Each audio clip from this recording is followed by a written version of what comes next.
කවුද ඇත්තටම ජස්කීරත්ව පැහැරගත්තේ? මූව එක බලන අපිට නම් හිතුනේ වෙන කවුරුත් නෙමේ ඔහු මරපු පවුල් වලින් ඔහුගේ රිවෙන්ජ් එක ගන්න ඔහුව පැහැරගත්ත පිරිසක් කියලා. හැබැයි චුට්ටක් වෙලා යනකොට අපිට ෆිල්ම් එකේ පෙන්නනවා ජස්කීරත්ව පැහැරගෙන තියෙන වෙන කවුරුත් නෙමෙයි ඉන්දියානු බුද්ධ්‍යංශින් කියලා. ඔවුන් ජස්කීරත්ගේ මේ සුවිශේෂී හැකියාවන් දැකලා ඔවුන් ජස්කීරත්ට කියන ඔවුන්ගේ රහස් මිෂන් එකකට සම්බන්ධ වෙන්න කියලා. ඒ මිෂන් එක වෙනුවෙන් ජස්කීරත්ගේ මවට පෙන්ෂන් එකක් ලබා දෙන්නත් ඔවුන් එකඟ වෙනවා. මේ කොන්දේසි වලට ජස්කීරත් එකඟ වෙනවා. ඊට පස්සේ මූවී එකේ පෙන්නන්නේ දූරන්දර් එක චිත්‍රපටයේ ඉවර වුණු පාකිස්තානයේ කරච්චි නුවර පාතාල නායකයා බවට පත් වූ හම්සාවයි. හම්සා කරච්චි වල ඔහුගේ පාතාල බලය දිනෙන් දින තහවුරු කරමින් ඉන්නවා. මේ අතරේ කලින් ජීවිතයේ හොඳ මිතුරා මද්ද්‍රව්‍ය මිලදී ගැනීමට කරච්චි වලට එනවා. ඔහු හම්සා කියන්නේ ඉන්දියන් ආමි එකේ හිටපු තමන්ගේ හොඳම යාළුවන ජස්කීරත් සිං කියලා අඳුන ගන්නවා.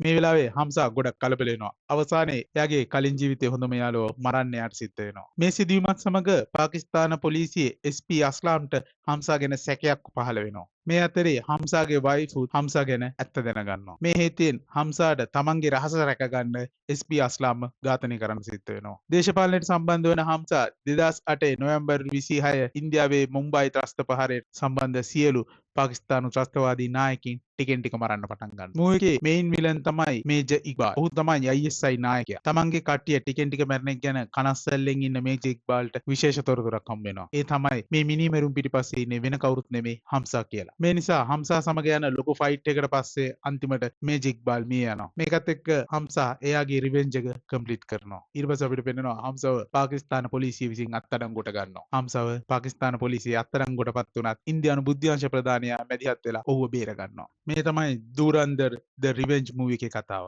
මම හිතන්නේ මේ ෆිල්ම් එක සාර්ථක වෙන එක් ප්‍රධාන හේතුවක් තමයි මේ ෆිල්ම් එකේ ගොඩක් සිද්ධීන් හදලා තින්නේ ඉන්දියාවේ එල්ල වුණු ඇත්තම ත්‍රස්ත ප්‍රහාර මේකට සම්බන්ධ කර ගැනීමයි. මගේ අදහස නම් දූරන්දර් 2 කියන්නේ බලන්න ඕනි තිල මූවී එකක්.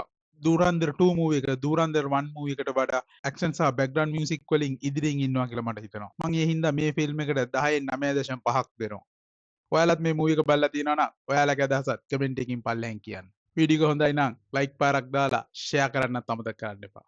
මේ වගේ මූවි රිවිව් එකකින් නැවතත් අපි හමු වෙමු. ගිහින් එන්න.